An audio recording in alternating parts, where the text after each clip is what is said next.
सरफराजी की तमन्ना अब हमारे दिल में है। वो वक्त आने दे, बता देंगे तुझे आसमां। Thank you. Now CRJD leader Priyanka Bharti.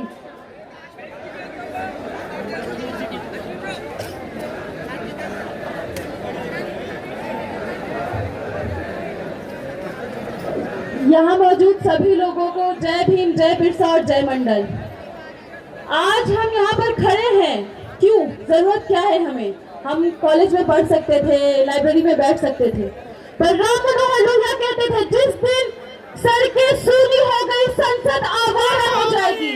और हम उस आवारा संसद को अपनी आवाज सुनाने के लिए यहाँ पर खड़े हैं, क्योंकि संसद में तो सांसद ही बोलते हैं तो उनको बाहर धक्के मार कर निकाल दिया जाता है। वो सोचते हैं कि अदना सा विद्यार्थी क्या कर लेगा, क्या हैसियत है इसकी।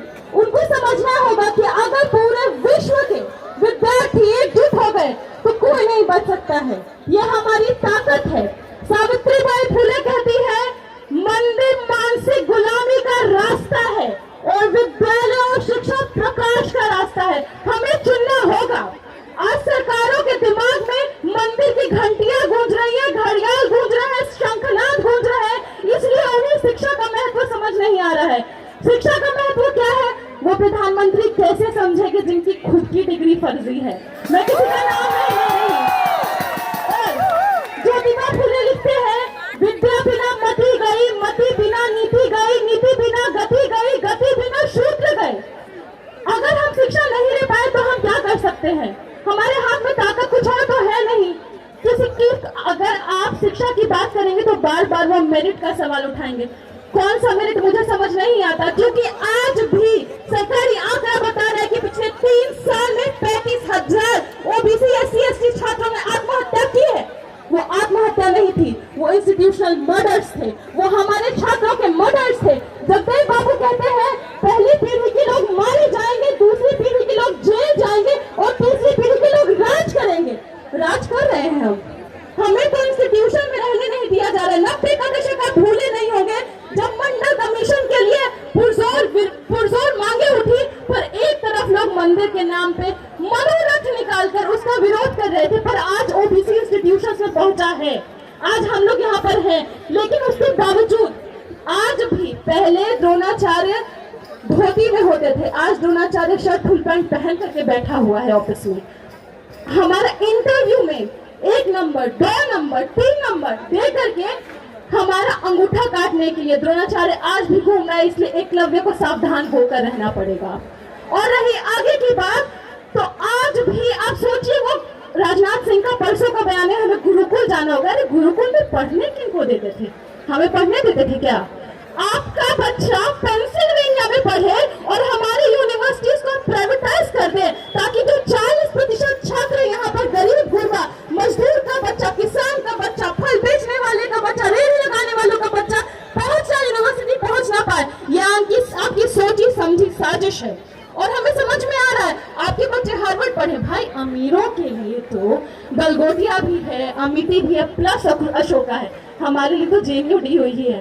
उसके आगे हम कैसे जा सकते हैं? आज हमें समझना होगा कि शिक्षा हमारे लिए इसलिए आवश्यक है क्योंकि अगर आप शिक्षित नहीं होंगे आप सवाल नहीं खड़ा कर सकते हैं। सवाल खड़ा करिएगा भी तो आज आप देख रहे हैं किस तरह से सवाल खड़ा करने पर हमें मारा जा रहा है, लाठियों से, डंडों से, हर जगह हमें रोका जा रहा है। हमारे JNU कैंपस से निकले रमाशंकर यादव विद्रोही लिखते हैं वो कह रहे हैं तुम अपना हक छोड़ दो। मैं क्यों अपना हक छोड़ दूं? वो छोड़ दे अपना हक। तुम मेरा सर फोड़ दो, तुम मेरी हड्डियां तोड़ दो, पर तुम मुझसे ये मत कहो कि तुम मेरा हक छोड़ दो। मैं हक छोड़ने वाली नहीं हूँ। और मैं यही अपील करूंगी, JNU का जब फी बढ़ा था 2019 में, सभी लोग हमारे साथ आएंगे। अपील यही रहेगा कि ये जो न्यू एजुकेशन पॉलिसी है, ये न्यू एजुकेशन पॉलिसी नहीं है, इसका नाम होना चाहिए नो एजुकेशन पॉलिसी। क्योंकि जहां पर गरीब के बच्चे, दलित के बच्चे, आदिवासी, अल्पसंख्यक, माइनॉरिटी ना पहुंच पाए, जहां बहुजन ना पहुंच पाए, जहां पर मार्जिनलाइज्ड कम्युनिटी के बच्चे ना पहुंच पाए, वो शिक्षा अधूरी है। आप समाज का पूरा विकास 90% आबादी को पीछे छोड़ के नहीं कर सकते, इसलिए वो फी बढ़ा रहे हैं। उनको मालूम है कि पैसे किनके पास में, वो तो अफोर्ड कर लेंगे, हम कहां से करेंगे। प्राइवेटाइजेशन बहुजनों को अंधे कुएं में धकेलने के लिए लाया गया है। इसलिए अंत में बस इतना ही कहना चाहेंगे, समय की थोड़ी सीमा है तो बस इतना ही कहना चाहेंगे। लालू जी कहते थे पढ़ो या मरो, ये मरने और पढ़ने की लड़ाई है। तुम फेंक दो विश्वविद्यालयों पर बम, तुम बना दो हमारे हॉस्टलों को ढेर का मलबा, सुहागा फिरा दो हमारी झोपड़ियों पर, लेकिन मैं तो हरी घास हूँ, हर जगह हर बार उग आऊंगी। बहुत बहुत शुक्रिया।